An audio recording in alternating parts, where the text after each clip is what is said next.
Mas hoje a gente vai falar de relacionamentos saudáveis na igreja. Alguns dias atrás, a gente teve a oportunidade de ficar de folga e ir para a praia. E aí eu já sabia que a gente não ia trazer nenhuma visitante para trazer a palavra, né? Seria eu que traria. E aí a gente ali na praia, brincando com as ondinhas, eu fiquei olhando para ela, e eu faço isso sempre que eu vou ministrar. Tendo a igreja me dado um tema ou não, eu pergunto para Deus alguns dias antes: Senhor, o que o Senhor quer entregar para aquelas pessoas que vão estar ali naquela noite? O que o Senhor quer falar aos corações dela e ao meu coração, né? Antes de mais nada. E aí fiquei olhando ela ali, e Deus, ele responde de diversas formas, né? Às vezes a gente vai vivendo a vida e ele vai respondendo, às vezes é naquele mesmo momento. E aí quando eu estava olhando ela brincando ali na água, eu comecei a pensar assim: quando será que ela não vai precisar tanto assim de mim? E aí eu comecei a pensar: será que na adolescência? E eu falei: não é. Na adolescência ela ainda vai precisar muito de mim, né? E fui nesse pensamento. E na hora eu percebi: Deus está me respondendo, Deus está falando comigo, né? E aí eu comecei a pensar: nossa, Deus, engraçado, né? Ao longo de toda a nossa vida, se a gente for parar para pensar, a gente está sempre precisando de ajuda de alguém. Seja de um pai, de uma mãe ou de outra pessoa. E aí eu pensei: quando a gente fica adulto, será que a gente para de precisar? Será que quando ela estiver adulta, será que ela vai precisar tanto assim de mim? Eu acho que é a única fase que talvez a gente já pegou um aparato de ensinamentos assim e a gente já consegue andar com as próprias pernas. Mas aí vem a outra fase. A gente fica idoso e é como se a gente voltasse o ciclo novamente. A gente volta a ser teimoso, a gente volta a precisar mecanicamente de alguém para ajudar a gente, né? E aí isso foi vindo na minha mente. Eu falei: cara, como é engraçado, né? A gente vai vivendo um ciclo e de alguma forma, quando a gente chega no final desse ciclo, é como se a gente voltasse para o início, né? E quando eu pensei nisso, eu fiquei pensando: nossa, quantos anos ao longo de toda a nossa vida a gente precisa de alguém? E aí Deus falou isso ao meu coração. Nós precisamos entender e aprender a nos relacionar. Porque a nossa vida inteira a gente vai precisar de gente. A nossa vida inteira a gente vai precisar de pessoas que nos ajudem. A vida inteira, de alguma forma também, a gente vai precisar, ou pelo menos deveria, ajudar pessoas, né? E aí, esse foi o tema que eu trouxe para vocês, para a gente conversar sobre tudo isso. Relacionamentos saudáveis na igreja. A gente vai ler o Salmo, desculpa. A gente vai ler no Evangelho de João. Abra aí a sua Bíblia no Evangelho de João, também vai ser projetado aqui. No capítulo 15, a gente vai ler do 1 ao 12.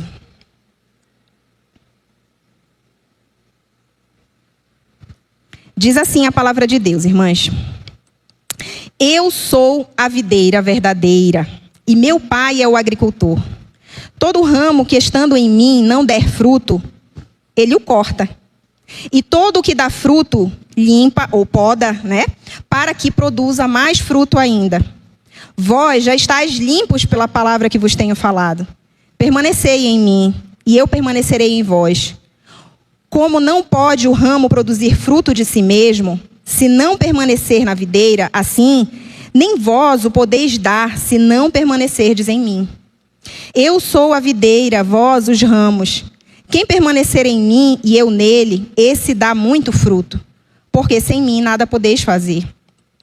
Se alguém não permanecer em mim, será lançado fora, à semelhança do ramo, e secará. E apanham, lançam no fogo e o queimam. Se permanecerdes em mim e as minhas palavras permanecerem em vós, pedireis o que quiserdes e vos será feito. Nisto é glorificado meu Pai, em que deis muito fruto, e assim vos tornareis meus discípulos. Como o Pai me amou, também eu vos amei. Permanecei no meu amor. Se guardardes os meus mandamentos, permanecereis no meu amor. Assim como também eu tenho guardado os mandamentos de meu Pai, e no seu amor permaneço. Tenho-vos dito estas coisas para que o meu gozo, ou minha alegria, esteja em vós, e o vosso gozo seja completo. O meu mandamento é este, que vos ameis uns aos outros, assim como eu vos amei. Amém. Que palavra abençoada, né? Sabe o que é interessante? Essa frase: eu sou a videira verdadeira. Quando eu li essa frase, automaticamente, eu não sei se você pensou, mas eu pensei: será que existe uma outra videira que não é a verdadeira? E aí eu fui olhar ali, dentro da botânica, né, se existia algum outro tipo de videira, e existe. Existe a videira verdadeira e existe a videira chamada videira americana. E outras videiras que meio que derivam dessa. Então, olha que interessante. É óbvio que, a grosso modo, o Senhor não estava falando disso. Mas eu fui pesquisar qual era a diferença entre a uva da videira verdadeira e a uva da videira americana. E, acreditem, o vinho que vem da uva da videira verdadeira, ele é muito mais sofisticado.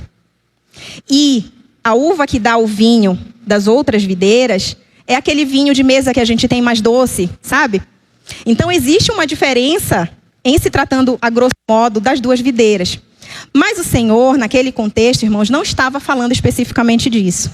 Quando ele fala, eu sou a videira verdadeira, ele estava tentando dizer naquele momento para os discípulos que existiam ramos dessa videira que não estavam produzindo frutos. E a gente vai ver isso ao longo dessa parábola. E ela é tão poética, que eu não sei se vocês já pararam para perceber, ele vai crescendo no entendimento. Primeiro ele fala, eu sou a videira. Primeiro ele está falando daquela anatomia da videira. Tem a videira, tem os ramos, e depois ele vai entrando no entendimento de quem são os ramos, de quem é a videira, do porquê que esses ramos precisam produzir fruto. E aí, com as irmãs, eu quero que vocês vão acompanhando dentro do Salmo, para a gente ir entendendo isso. O Senhor diz assim, eu sou a videira verdadeira e meu pai é o agricultor. Ele dá um aparato geral. Todo ramo que estando em mim não der fruto, ele corta. E aqui a gente pensa, será que é possível estar na videira verdadeira e não dar fruto? É possível. Porque se não fosse, o Senhor não diria, aquele que está nessa videira e não dá fruto, meu pai corta. Então é possível nós estarmos em Cristo e não gerarmos fruto. Só que isso, irmãs, é temporário. Porque você pode estar em Cristo e não gerar fruto por um tempo. Mas o Pai vem e corta. E aí logo em seguida ele diz assim, e todo o que dá fruto, ele poda, para que produza mais fruto ainda. Qual é a diferença entre cortar e podar? A diferença está no propósito que tem por trás. Quando você corta um ramo, você corta porque de alguma forma aquele ramo está impedindo os outros ramos de serem o quê? Nutridos, alimentados. Ele está secando. Aquilo ali não está produzindo fruto. Então o pai vem e corta. Mas quando ele fala podar, ele está querendo dizer, ele vai aparando as arestas. Ele vai cuidando de vocês. Porque isso aqui é sobre os discípulos, é sobre nós. Então o Senhor vai aparando as arestas, ele vai podando. Então a diferença entre o corte e a poda é o propósito. A poda é quando a gente está sendo preparado, forjado. Já ouviu essa frase? Forjado no fogo. Sabe quando está fazendo a espada para que ela fique afiada e ela tem que passar pelo fogo? Isso é mais ou menos o que é a poda. Então o Senhor diz, ele poda para que você produza mais fruto ainda. O que isso significa, irmãs? Que se a gente não for podada, e ser podado dói. Ser podado é ser ensinado, é ser exortado. É a gente se permitir ser chamado a atenção dentro de um ambiente como esse. E aqui eu peço a licença das irmãs porque eu estou falando sobre o ambiente da igreja. Eu, nesse momento, não estou falando da porta para fora. Eu estou falando do nosso ambiente aqui dentro. Porque se nós não formos podados aqui dentro, nós não conseguiremos gerar fruto lá fora. Então a gente precisa entender que a gente vai precisar podar às vezes pelo poder do Senhor umas às outras, pela palavra. A gente vai entender isso aqui nesses versículos. Ele continua, ele diz, vós já estáis limpos pela palavra que vos tenho falado. O Senhor, ele está falando aqui para os discípulos. Ele está fazendo uma diferença entre aqueles que já foram ensinados pelo próprio Cristo. Vocês estão sendo ensinados por mim, ele está dizendo. Vocês já aprenderam da palavra. Mas aqueles que acham que estão na videira verdadeira e produzindo fruto, eles são cortados agora. Eles são cortados porque eles não estão produzindo fruto. Mas vocês já estão limpos. Vocês já estão conhecendo a palavra e vocês já estão em mim. O que vocês precisam agora é continuarem sendo podados para que vocês continuem gerando muito mais fruto. E ele continua: permanecei em mim e eu permanecerei em vós. Como não pode o ramo produzir fruto de si mesmo, se não permanecer na videira, assim nem vós o podeis dar, se não permanecerdes em mim. E aí ele escancara o que ele está querendo dizer. Eu sou a videira, vocês são esses ramos. Ele primeiro fala sobre a videira e depois ele identifica: vocês são esses ramos, eu sou a videira. E aí, irmãos, a gente se pergunta: e onde haverá a manifestação desse fruto? A manifestação desse fruto, irmãos, irmãs, ela acontecerá em todos os ambientes por onde você for. Quando a gente vai aqui para o versículo 8, o Senhor diz assim: nisto é glorificado meu Pai, em que deis muito fruto, e assim vos tornareis meus discípulos. Vocês já foram em algum evento que tinha crachá? Quando a gente olha para alguém dentro de um evento que a pessoa está com crachá, automaticamente a gente já pensa assim: essa pessoa está envolvida aqui nesse evento. E aí, às vezes, a gente olha para aquele crachá, está escrito apoio, está escrito palestrante, está escrito alguma coisa. É mais ou menos o que você e eu somos, se nós estivermos na videira verdadeira, produzindo fruto. O Senhor diz: nisto é glorificado meu Pai, em que deis muito fruto, e assim vos tornareis meus discípulos. A nossa credencial de discípulos de Jesus é o fruto. Então não tem como a gente gerar um fruto, como o Senhor Jesus está dizendo, se nós não estivermos nele. Amém? Quando eu olhei a imagem da videira, eu fiquei prestando atenção assim. Pode passar para a próxima, Isaac. Nossos relacionamentos são como essa videira. Essa videira, se vocês jogarem no Google as imagens, vocês vão ver, a próxima, Isaac, ela se entrelaça. Ela se entrelaça e os ramos dela, como estão ali, precisam da nutrição da própria videira, precisam da seiva, né? Daquele alimento que está passando por entre os raminhos. Então, se a gente fizer uma comparação com a igreja, irmãs, somos nós. Porque se nós somos esse ramo, esses ramos que estão enxertados no Senhor, e se nós não permitirmos que uma outra seja nutrida, vez ou outra, nós veremos mulheres entre nós que não estão gerando fruto. Por quê? Porque nesse entrelaçar de ramos, pode ser que nós estejamos prejudicando o alimento de chegar umas às outras. Deu para vocês entenderem? Quem está entendendo o que eu estou falando? Às vezes, a gente pode ser esse ramo que está impedindo que essa nutrição chegue para os outros ramos, para as outras pessoas que estão enxertadas ali no Senhor. Olha como é importante a gente entender sobre os nossos relacionamentos aqui dentro da igreja. E os nossos relacionamentos lá para fora? Eles vão ser o reflexo daquilo que a gente também aprende aqui. Então, muitas vezes a gente não aceita uma exortação, não aceita ser chamado a atenção. Muitas vezes a gente nem fala que está precisando de ajuda.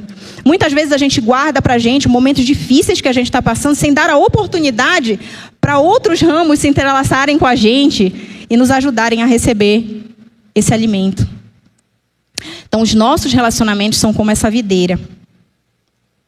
Quando a gente vai lá no Evangelho de Mateus 18, de 19 a 20... E aí a gente vai fazer um paralelo com o que é dito aqui no versículo 7, se você ainda tiver com a sua Bíblia, abra aí, não precisa mudar, tá, Isaac? Pode deixar nessa. A palavra de Deus diz assim nos versículos que nós lemos: se permanecerdes em mim e as minhas palavras permanecerem em vós, pedireis o que quiserdes e vos será dado. Muita gente usa esse versículo aqui para dizer: não, se eu sou crente, o que eu pedir eu vou ter. E não é isso que o Senhor está dizendo. O que o Senhor está querendo dizer aqui é: se vocês estiverem unidos num mesmo propósito, o coração de vocês que está em mim vai pedir aquilo que é a minha vontade para vocês. E se vocês pedirem aquilo que é a minha vontade para vocês, vocês vão receber. É isso que o Senhor Jesus está dizendo aqui. E olha o que Mateus fala no Evangelho: também vos digo que se 2 de vós concordarem na terra acerca de qualquer coisa que pedirem, isso lhes será feito por meu Pai que está nos céus. Porque onde estiverem 2 ou 3 reunidos em meu nome, aí eu estou no meio deles. Existem muitos outros versículos que vão se entrelaçar como uma videira com esse daqui e vão testificar isso que o Senhor está dizendo. Se estiverem reunidos 2 em meu nome, eu vou estar ali no meio deles. E o que vocês unidos pedirem em meu nome, eu farei para vocês. Porque vocês estão cuidando uns dos outros. Vocês estão sendo nutridos por mim e nutrindo uns aos outros pela minha palavra. Vocês estão aceitando serem podados para serem pessoas perseverantes e a fé de vocês ser forjada. Vocês estão aprendendo dia após dia. Então, o que vocês estão aprendendo e o que vocês estão reverberando na vida das pessoas, a minha luz, sendo sal da terra, isso aí vai me glorificar. Isso aí é que faz de vocês terem a credencial de verdadeiros discípulos. Quando a gente olha para esse outro versículo aqui, em Hebreus 10, 24, olha o que ele diz. E consideremo-nos uns aos outros para nos estimularmos ao amor e às boas obras. Qual é o fruto de que o Senhor está dizendo aqui? O fruto do Espírito. E aí, quando em Hebreus o autor diz, e consideremo-nos, ou seja, e olhemos uns para os outros, e entendamos a história uma das outras, para nos estimularmos ao amor e às boas obras. O que vai testificar que você e eu, que vai nos dar a credencial de ramos verdadeiramente enxertados na videira, que é o Senhor, é o amor. Porque quando ele termina esse ensinamento, ele diz, o meu mandamento é este, que vos ameis uns aos outros, assim como eu vos amei. Nós teremos prazer em alimentar umas às outras dessa videira, daquilo que sai dessa videira, quando a gente aprende o que é amor. E quando a gente considera a história uma das outras, quando a gente olha para nossa irmã, enxerga o problema dela, entende o problema dela e se preocupa com o problema dela, a gente está se estimulando em amor e a gente está estimulando essa outra mulher a perseverar nas boas obras. E isso testificará que nós somos ramos enxertados na videira verdadeira. E não é fácil, né, irmãs? É muito bonito quando a gente lê assim. Mas é difícil a gente considerar umas às outras. No meio de um mundo tão corrido, a gente tem um monte de problema, a gente tem as nossas coisas para resolver. Mas, continuando, eu trago essa palavra para vocês para que a gente tente se estimular nisso. Porque não é fácil. Quantas pessoas já saíram desta igreja, ou já saíram de outras igrejas para outras igrejas, ou saíram de outras igrejas e vieram para estas, enfim. Quanta gente está peregrinando, às vezes, de igreja em igreja. E aqui, eu digo que há N motivos, mas aqui eu vou falar de um, tá? Porque, às vezes, a gente não consegue aceitar que esse ambiente onde a gente vai estar ajudando umas às outras, ajudando a outra na boa obra, comunicando amor umas às outras, é um ambiente que às vezes será um ambiente de conflitos. A gente tem a mania de achar que um ambiente onde há amor não é um ambiente de conflito. Então eu vou sair dessa igreja porque eu entrei num conflito nessa igreja, eu não consegui me resolver nisso, e aí eu vou tentar em outro lugar. E aqui deixa eu dizer uma coisa para vocês. Pode passar, Isaac. Quando a gente não aprende a se relacionar com os irmãos, entendendo que a gente está ensinando e sendo ensinado, não há lugar aonde a gente consiga parar e fincar as nossas raízes e fazer a obra. Porque um ambiente de amor, gente, é um ambiente de conflito. E aí eu trouxe esse versículo que eu achei maravilhoso, que é o que Paulo fala, né, fala de Pedro, quando os dois viveram uma situação de conflito. Ele diz o seguinte: quando, porém, Pedro veio a Antioquia, enfrentei-o face a face por sua atitude condenável. Eu não sei se as irmãs lembram, mas nesse ambiente aqui, o que Pedro estava fazendo? Pedro já havia caminhado com o Senhor Jesus. Eles já estavam para lá de Atos, certo? E aí, o que Pedro estava fazendo? Ele era judeu, certo? Só que ele já sabia que o evangelho estava sendo pregado para gentios. Ele, inclusive, já sabia que muitas das ordenanças que aconteciam lá atrás já não valiam mais. Mas o que aconteceu quando Tiago, irmão do Senhor Jesus, chegou a Antioquia, vindo de Jerusalém? Pedro começou a se afastar dos gentios. Não, eu sou judeu. Não, eu não sento com gentios. Era mais ou menos isso que ele estava fazendo. Então, Paulo, ele vai dizer assim: Eu enfrentei-o face a face por sua atitude condenável. E ele chegou para Pedro e falou: você é judeu, mas você age como gentil. E ao mesmo tempo, como é que você quer que um gentil haja como um judeu? Ele disse essas palavras e caracterizou essa atitude como uma hipocrisia. Ou seja, um ambiente de conflito necessário para que a palavra de Deus continuasse sendo pregada fiel àquilo que o Senhor Jesus havia ensinado. Pedro era menos discípulo por isso? Não. Nem Paulo era mais. Mas foi um ambiente de conflito necessário para que os dois crescessem em amor e nas boas obras. Mas também um ambiente de amor é um ambiente de reconciliação. A Luana iniciou os louvores aqui falando disso, né? Um ambiente aqui é um ambiente de reconciliação. E a gente estava conversando lá fora sobre como é importante a gente, às vezes, vai acontecer da gente se desentender, mas o quanto é importante a gente se reconciliar depois. A mente do cristão, ela tem que estar sempre fixa em uma coisa: a gente não é perfeito. Eu vou, em determinado momento, talvez, decepcionar a Joyce. Mas, em determinado momento, a Joyce também pode me decepcionar. O que não pode fugir da nossa mente é a necessidade da gente se reconciliar. Então, um ambiente de amor, ele vai ter conflito, mas ele vai ter reconciliação. Em momentos mais na frente, em relação a esse conflito de Pedro e Paulo, a gente não vai ter a Bíblia dizendo como foi essa reconciliação, mas a gente vai ter Paulo falando que Pedro, em um outro momento, estendeu a mão a ele e a Barnabé, e assim a gente sabe que houve uma reconciliação. Então, um ambiente de amor, gente, vai ser um ambiente que às vezes a gente vai se exortar, que às vezes a gente vai se exaltar, pode ser. Mas a ideia é que a gente sempre volte para o início, preocupando-nos uns com os outros, para que a gente cresça em amor e nas boas obras. Olha só o que diz a palavra de Deus em Colossenses 3,13. Suportando-vos uns aos outros e perdoando-vos uns aos outros, se alguém tiver queixa contra outro. Suportando-vos uns aos outros não é aquela situação de, ai meu Deus, eu tenho que suportar a fulana, não. Mas suportar é ajudar a carregar as cargas umas das outras. Suportando umas às outras é quando a Anice está com um problema e eu ajudo a Anice. Eu estou ajudando ela a suportar a carga dela, suportando a carga dela junto com ela. Então, isso é um ambiente de reconciliação, isso é um ambiente de amor.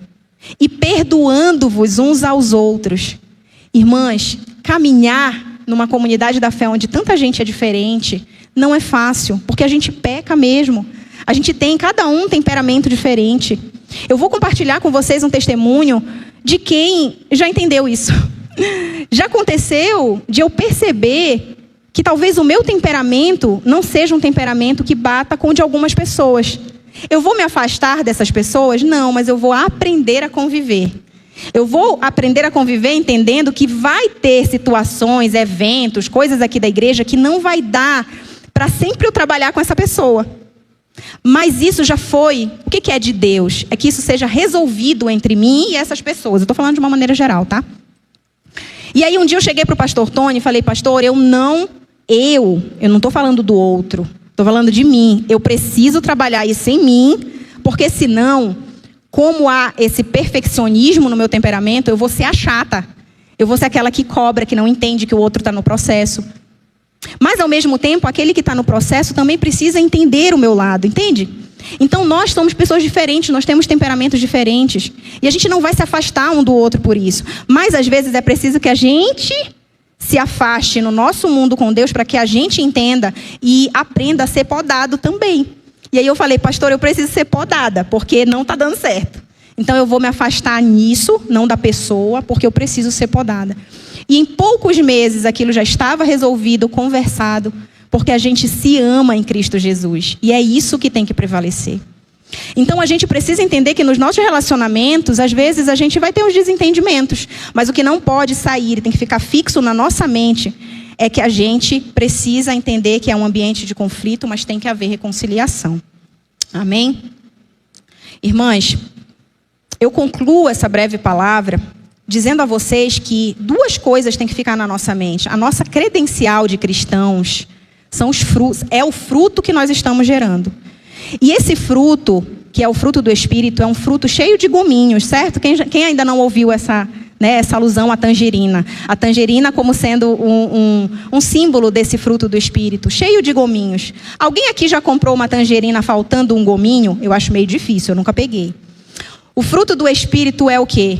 Amor, alegria, paz, longanimidade, benignidade, bondade, fidelidade, mansidão, domínio próprio. Não sei se eu esqueci algum. Mas não é você... Eu tenho amor, mas eu não tenho domínio próprio. É como se você comprasse a tangerina sem um gominho. E não é fácil, a gente tem que ir trabalhando todas essas coisas em nós. Mas não dá para a gente abrir a boca e se encher de vanglória, dizendo que a gente tem o domínio próprio, mas a gente não consegue ser manso. Então, a gente precisa entrar nessa conexão como ramo na videira e entender que esse Deus, ele pode nos ensinar a ter todos os outros gominhos. Claro, uns um pouquinho melhor do que os outros, porque a gente não consegue ser perfeito, né? Não somos. Ainda vemos, né? Um dia veremos face a face, mas ainda não é assim. Então, a gente precisa trabalhar isso em nós, irmãs. Mas uma coisa que eu quero pedir para vocês. Vocês e eu precisamos, como comunidade da fé, quando a gente pensar que a gente está passando por um problema, a gente precisa ter alguém na nossa mente dentro da igreja com quem a gente pode contar. Se você estiver passando por um problema e pensar, meu Deus, eu não posso contar com ninguém dentro daquela igreja, alguma coisa está errada. Da mesma forma, você tem que ser alguém com quem alguém pode contar. Então, se você para e pensa assim, meu Deus, será que as pessoas sabem que elas podem contar comigo? E a tua resposta é não? Não, nunca comuniquei para alguém dentro daquela igreja que aquela pessoa pode contar comigo. Pelo menos uma pessoa, não estou falando todo mundo, tá? Mas eu, Eliara, por exemplo, vou dar um exemplo. Quando eu penso, meu Deus, eu estou passando por um problema, com quem que eu posso contar? Eu posso contar com a Lu, eu posso contar com a Anice, eu posso contar com a Fernanda. Eu vou enumerando na minha mente. Pelo menos uma pessoa, gente, a gente tem que ter, porque senão tem alguma coisa errada. E se você, da mesma forma, pensar em você, será que se alguém, há pelo menos uma pessoa dentro dessa igreja que pode contar com você, e você sabe disso, você tem consciência disso? Se não, alguma coisa está errada também. E que a gente possa, com tudo isso, irmãs, aprender que a gente também precisa falar dos nossos problemas, porque ninguém consegue adivinhar. Quantas vezes já chegaram comigo e falaram, vocês já foram visitar fulano, porque a fulana está passando por tal coisa? Não, porque eu não sabia que a fulana estava passando por tal coisa. Então, a gente precisa ter essa rede, e essa rede de comunicação entre nós, irmãs, ela tem que ser em amor. Não é um negócio de como que você não sabia que a fulana estava passando por isso. Não, é você chegar e falar, Sandra, você sabia que a fulana está passando por tal coisa? O que você acha que a gente pode fazer por ela? Em amor. Entende? É diferente de você chegar cobrando o porquê que a pessoa não sabe ou não ajudou o fulano de tal. Porque às vezes a gente não sabe realmente. E finalizando, isso aqui é importante porque ninguém vive bem sozinho. Não é bom que o homem esteja só. O Senhor disse isso quando criou o mundo, gente. E olha lá o que está escrito em Provérbios 18:1. Quem se isola busca seus próprios interesses e se rebela contra a verdadeira sabedoria. Se isolar não é bom. Então, se você está passando por algum problema, peça ajuda e se preocupe nesse emaranhado dessa videira, se preocupar com os outros ramos que às vezes estão deixando de receber alimento e que daqui a pouco tempo podem ser cortados por não produzir fruto. Você é um ramo responsável pelos outros ramos. Amém?